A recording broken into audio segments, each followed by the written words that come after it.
You're listening to a Frequency Podcast Network production.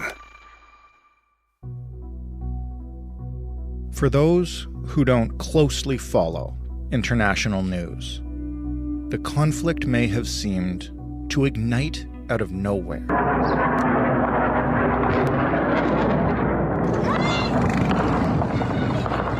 We begin in Sudan, where citizens and foreigners are trying to escape the fighting between the army and the paramilitary rapid support forces. Where violence erupted less than 10 days ago, killing hundreds, and the worsening situation the UN warns could engulf the whole region. But the dangerous situation in Sudan has roots that go back years to an overthrown dictator and a stalled push towards true democracy. It's important to understand how this happened. But that is right now less important than the immediate emergency, which is endangering millions, including Canadians and their family members, who are desperate to flee the escalating violence. Initially, Canada's response was scorned as nowhere near enough. But as things on the ground have changed rapidly, so has the government's approach. The situation, though, remains dire. Hundreds, at least, are already dead. So what is happening right now on the ground? How did it come to this? What has Canada done both for Canadians and Sudanese? And what more could it still do? And finally, critically, how does this conflict resolve? And what role might Canada play in that?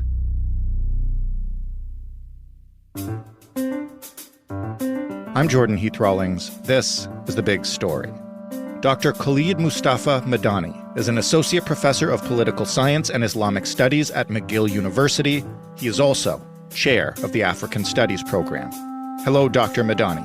Hello, thank you for having me on your show. Thank you for helping explain to us exactly what's going on in Sudan right now. And I know that we're speaking on Wednesday afternoon. The situation there is very fluid, but can you tell me about the situation on the ground right now? Where is the fighting and how intense is it at the moment? Unfortunately, the fighting is at the very heart of the capital city, which houses approximately 8 million people. And that has never occurred in Sudan in its entire history. And so you can imagine that you have about, upwards of 8 million people essentially held hostage in the context of two generals who are trying basically to achieve an outright military victory. From their perspective, it's a zero-sum game. One is the general of the army, and the other is the head of a paramilitary militia, but an extremely strong one that had over the years, and especially in the past few weeks, mobilized around different neighborhoods in the capital. So what is happening now on the ground is a really dire humanitarian crisis. People unable to leave their homes. There are huge shortages, dramatic and drastic shortages of basic food supplies, water, electricity, medicines. 70% of the hospitals have been bombed as a result of jet fighters bombing these hospitals and being looted also by militia forces on the ground. Thousands of Sudanese are fleeing and have fled across the borders to Egypt, Ethiopia, Chad. And as I'm sure that your listeners and you are aware, over the last 3 days or so, there's been a kind of scramble on the part of Western governments and actually all foreign governments in Sudan to evacuate their personnel. It began with essential and diplomatic staff, as in the case of the US, Canada, and let's say Saudi Arabia. And now in the case of Canada, for example, they're trying to actually evacuate Sudanese Canadians who are not diplomats and essential staff, but are still stuck. Approximately in the case of Canada, I think about upwards of the ones who registered as Canadians in Sudan, 1,400 or so. I'm not sure of the figure, but very significant. And so it's a really dire humanitarian crisis, unprecedented in the history of what has always been a troubled country, but not this kind of violence. I know that you have written extensively on this topic, and I know you could teach a course on the big picture context here, but maybe for our listeners who have been unfamiliar with what's been going on in the country for the past few years, a longtime dictator was overthrown, I believe, in 2019. How did we get from there to the conflict happening right now, if it's even possible to sort of summarize that in brief? No, of course, of course. I think that Sudan came into the headlines, particularly globally, in December 2018 and throughout 2019, where there was a very, unprecedented, really, revolution, a pro-democracy revolution, where millions of Sudanese throughout the country, not only the capital city, rose up to protest for democracy and eventually in April of 2019 overthrew the former dictator by the name of Omar Bashir, who had ruled the Sudan under a very strong Islamist authoritarian military rule for 30 years. In the course of those 30 years, he had implemented scorched earth policies and a war against insurgents in Darfur. And I think that part of the history some of your listeners would know, where upwards of 200,000 Sudanese civilians in Darfur were essentially eliminated as a result of that war. Millions, over a million displaced. That was an ethnic cleansing of really unbelievable proportions and a huge, huge tragedy. The one who was assigned to actually met out that violence is presently the head of the paramilitary militia that is at war with the general. And so I think that for your viewer or your listeners, rather, it's important for them to know that one of the main actors or protagonists here, the head of the paramilitary militia, is also the same general that was responsible for the killing in Darfur. And so those two things are connected. How we got here after that revolution, unfortunately, is that following that revolution, the international community, along with, of course, Sudanese, brokered a partnership, a fragile coalition government between civilians and military leaders to oversee the country to transition to democracy through elections. Unfortunately, in October 2021, General Burhan, who now is the head of the army and is the second protagonist in this conflict, conspired with the head of the militia leader. The two who are actually fighting conspired together and partnered to wage a military coup in 2021 to overthrow this attempt to see the country through a transition towards democracy. The coup did not consolidate their power, however. Sudanese throughout the country continued their pro-democracy protests, forcing these two generals to get once again around the negotiation table, and in the context of being supported by the UN and United Kingdom, the US, Saudi Arabia, the United Arab Emirates, worked out what was called a framework agreement once again to see the country through to a transition to democracy. A number of stipulations in that framework agreement became extremely contentious. I'm going to focus on one because I think your listeners are most interested in the catalyst to the present conflict.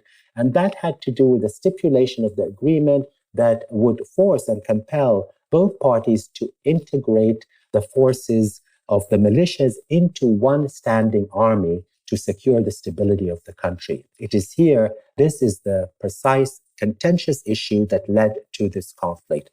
Two generals who had partnered to put down democracy activists and conspired to kill hundreds of thousands in Darfur, disagreed on the timetable of this integration. For the general of the army, he wanted it quickly, naturally in 2 years. The head of the militia by the name of Dagalo or Hemeti decided that he would want to postpone it for 10 years, essentially refusing to integrate his militia. At this point, both generals perceived the situation in terms of a zero-sum game. And much more in a kind of their military calculation was that they would have to eliminate their military rival as the only way possible for them to consolidate their military rule, their rule over the military, and eventually take complete control of the country. And this is how this awful humanitarian crisis actually began. As you mentioned, it's an incredibly dangerous situation on the ground right now. I know that reliable information has been hard to come by, but what do we know about the risk to civilians or any idea about possible casualties? Like, what's our window into what's actually happening on the streets? Well, when you see the official figures from the United Nations, for example, the figures of the civilian deaths so far are upwards of 500 or so. That's, of course, as you can imagine, an underestimation because there really are very few UN agencies left. A very small UN team remains. And so there are no reliable estimations. I want your listeners to understand that those figures really do not represent the severity of the humanitarian crisis. And that is because of the fact, as I said before, that in addition to the physical insecurity and the civilian deaths, we are having in one of Africa's, largest capitals and the third largest country in the world, in its capital, millions of people who are unable to literally access food, water, medicine. That has led people who would never leave their homes to flee in any way possible in the tens of thousands. It's not just because they're, of course, held hostage to the bullets and aerial bombardments, although that is absolutely key. That's why the infrastructure of the city has been destroyed.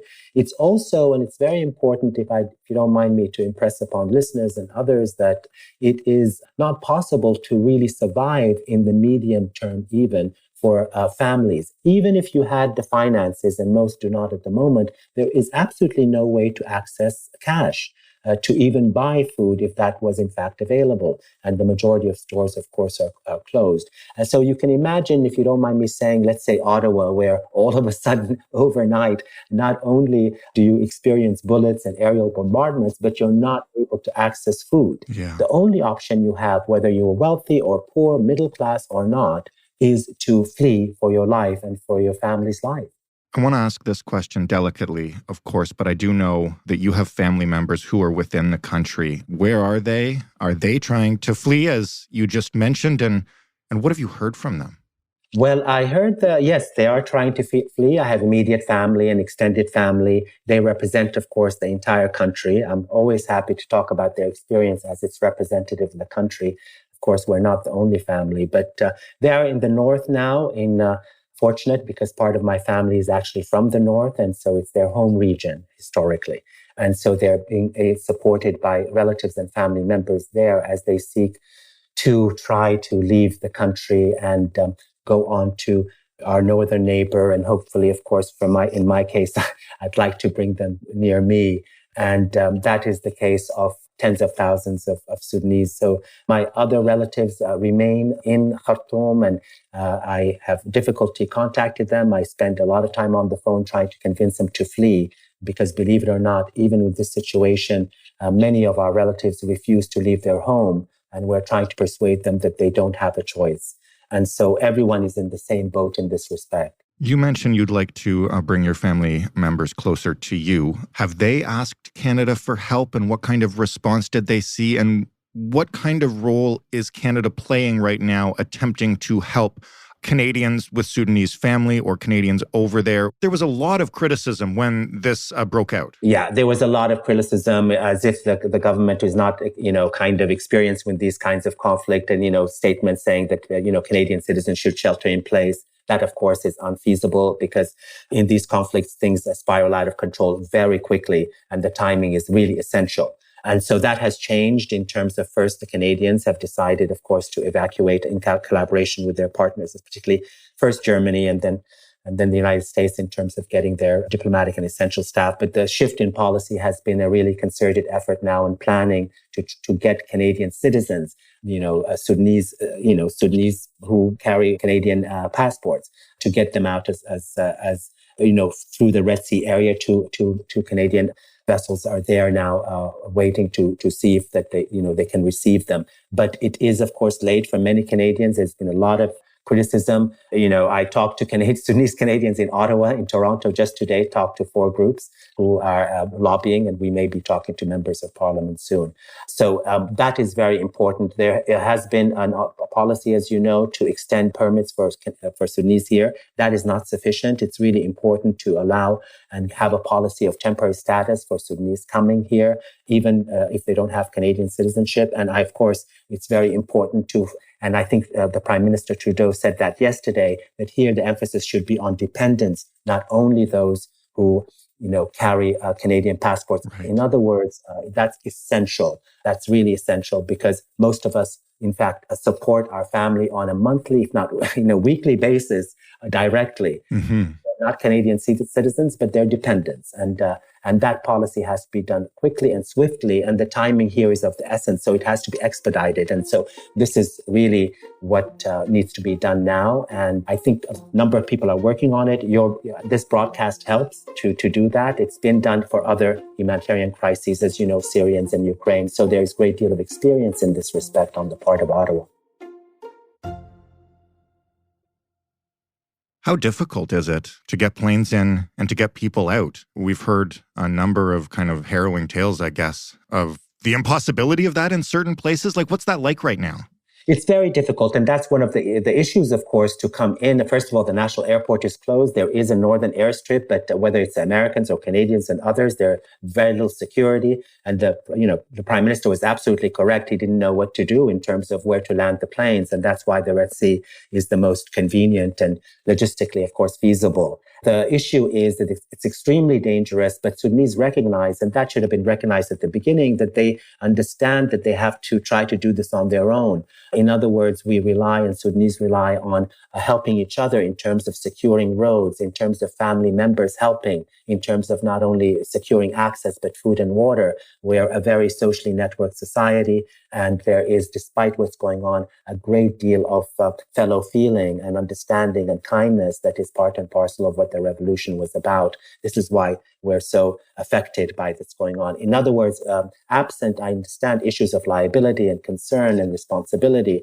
on the part of governments. But now I think it's clear the Canadian government and others have said, if you can make it to this destination, we will, without any restrictions, take you. Some countries have been generous enough to take their non-citizens, as in the case of Saudi Arabia, where, believe it or not, they've taken Sudanese who are not citizens of Saudi Arabia. We'd like to see that happen on the part of Canada and the United States. Whoever can get to this sanctuary should be allowed to get on those ships immediately. And I think that is extremely important to make clear. What other role might Canada play in helping with this conflict? And I ask this because I saw reports this morning that there are some Canadian special forces apparently on the ground amid the evacuation race. Well, that, of course, is a kind of the short term to secure, and as I said, a shift in policy to attempt to evacuate Canadian nationals. But Canada has two important roles to play. I've been here in many years. I teach many Canadians, and I have many former students in global affairs. The issue here is about humanitarianism and humanitarian aid. Canada is actually extremely well placed to do that. Even, I would argue, in many instances, much more than the United States. Canada has a role to play in supporting the UNHCR, for example, the United Nations Relief Agency, in terms of not only helping displaced persons and supporting them financially and logistically, but also the refugee problem across the borders of Chad, of Egypt, Ethiopia, South Sudan. That is something that is happening. Our disappointment at the moment, frankly, is on the United Nations and the UNHCR, let's say in Addis Ababa or in Juba or N'Djamena or Cairo, that have not moved in the borders. And they've done that in the case of Iraq and others and other humanitarian crises. So far, the UN has not vigorously moved. They rely on the support and force and pressure of countries like Canada to say that, we will support you not only logistically and financially, but Canada is extremely well placed in terms of designing solutions and protection for displaced persons and refugees. So even at the level of designing this kind of policy, Canada is extremely well placed. Canada's also role is in its relationship to the United States is crucial. Trudeau, the Prime Minister, did say something about working with the African Union in his statement to try to resolve the conflict. The priority here is to aid the UN in dealing with the humanitarian crisis. The medium and long term, the only solution, of course, is a political settlement. And here, Canada and the United States, Saudi Arabia, and Secretary Blinken has already made statements that he is, organizing a coalition of countries to try to bring, not only a ceasefire that's more permanent, but also a resolution to the conflict. There is actually no substitution for in the long term and the medium term, but resolution of this conflict between these two generals. This is the country strategically placed around the Red Sea, where Every country that is in the region is vying for control of a port there, whether it's China, whether it's America, whether it's Turkey, whether it's Russia. And of course, the volatility of the region threatens to undermine much of the interest of these countries. Certainly, the United States is deeply concerned. Absolutely, Canada can play that role. I would like to see Canada actually part of that coalition this time formally to do that. And the Prime Minister has said he would reach out to the African Union and the African countries, which I think is crucial. And it's an African organization, of course, of countries, but they don't have the logistics. Oftentimes, they don't have the political will, and that is required to actually have a very vigorous intervention. So I think that Canada has a very important role to play on the humanitarian side, and that has to happen very quickly. I hope that the Canadian Embassy in Cairo is moving towards the borders to assist the Egyptians with this refugee crisis, along with the UN, for example. That would be my suggestion. And of course, it really is important for Ottawa to understand the severity of this conflict as it threatens the entire region. This is a country that borders the Red Sea. It borders the Sahel region, the Horn of Africa, and of course, East Africa and Central Africa. 7 countries border this country. And so I think that is the next step of policy that needs to be really elaborated. Before we get to what could happen in the conflict itself, geopolitically, you mentioned 7 neighboring countries struggle for control of ports. Are you concerned? Is there a chance that they could get involved and this conflict could escalate or spread? Absolutely. I mean, the emphasis I say here and Canada's role in the U.S. and the coalition, let me emphasize that word, concerted coalition that's coherent is crucial.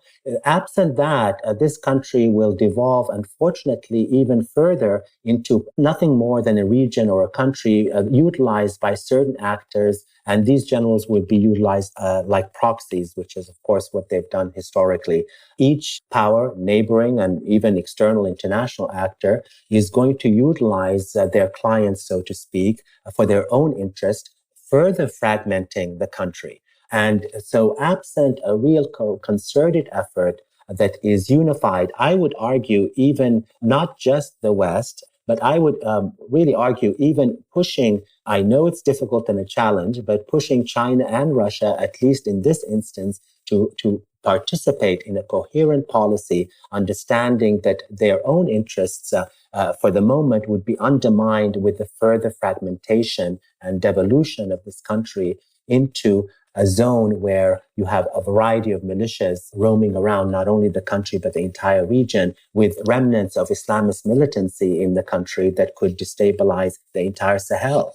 And so that requires a real concerted effort and unity, at least for the moment. They can disagree later. And also we're in anticipation of the statements coming from the United Nations, the Security Council, that have been very tepid, that have not been able to address yet a real kind of strong, rigorous solution to this conflict. So thank you for that question. It's extremely dangerous. The last thing I want to ask you is, what does a solution look like? These 2 armies are fighting tooth and nail right now. There's, as you mentioned, reluctance from Western nations and others in the UN to get directly involved. How does this end? I guess both, how does this end positively and quickly? And what does it look like if that doesn't happen? Well, it will end like it has ended in multiple conflicts in Africa, whether it's Liberia or Sierra Leone and others. It will end either, one of 2 ways. Either one of these military generals will establish complete military control and, attempt to consolidate, his military rule over the country. We've seen that has been absolutely impossible. It's one of the reasons they were forced to try to negotiate. Unfortunately, the international community, assumed mistakenly that you can transform, victims or generals, perpetrators of these kind of human rights violations. You can, transform them, suddenly into reformers and Democrats, which is not the case. That's one scenario that is unlikely because of the context of this country and its history and the division between the military and the militia. The other scenario is a stalemate, and that has occurred in other parts. And this is where the generals realize that they have reached a stalemate. And there is no option for them but to actually accept mediation in order to try to hold on to what's left of their scarred military kind of institutions and forces. So that's a scenario that's very likely. The very fact that in the beginning of the 3-day ceasefire that was brokered by Saudi Arabia and the US, that these two generals actually committed to it, of course, that has fallen apart, is a clear indication that they are not immune from pressure. Saudi Arabia and the UN applied, America and Saudi Arabia applied the necessary pressure to get their forces out. This, of course, is an indication that both generals require and need the legitimacy and support of actors, in the international community. I feel strongly that this opportunity will come again, and as long as pressure is applied. I agree with Senator Chris Coons in Washington from the Senate, who has, suggested the threat of selective sanctions, because these are generals that get their financing from particular parties that we all know. So that kind of rigorous diplomatic intervention in the context of a stalemate and the threat of or the implementation of selective sanctions is something that is very possible to do. And that's how I see this unfolding. Following that, there must be, if you don't mind me saying, a recognition of past mistakes. And that is the notion that, these are generals who could once again bring the country back into the sphere of stability and actually transition the country into civilian democracy must be rejected. It's clear that two generals who are willing to destroy an entire country as a result of their own personal ambitions and interest in maintaining not only power, but vast wealth they amassed through illicit and violent means are not in any way, the kind of candidates to be Democrats overseeing the country to some kind of civilian government. Dr. Medani, thank you so much for taking time, especially right now, to explain this to us, and wish all the best to your family getting out and everybody who's trying to get out right now. Thank you so much for covering this story. We appreciate it. Dr. Khalid Mustafa Medani of McGill University. That was The Big Story. For more, you can head to thebigstorypodcast.ca. If you are interested in helping people fleeing Sudan, you can visit unhcr.ca to donate to the UN's Refugee Agency. You can talk to us on Twitter at TheBigStoryFPN. You can always suggest story ideas to us or offer some feedback on a recent episode by emailing us at hello@thebigstorypodcast.ca, or, of course, calling us 416-935-5935. Leave us a voicemail with your thoughts. Thanks for listening. I'm Jordan Heath Rawlings. We'll talk tomorrow.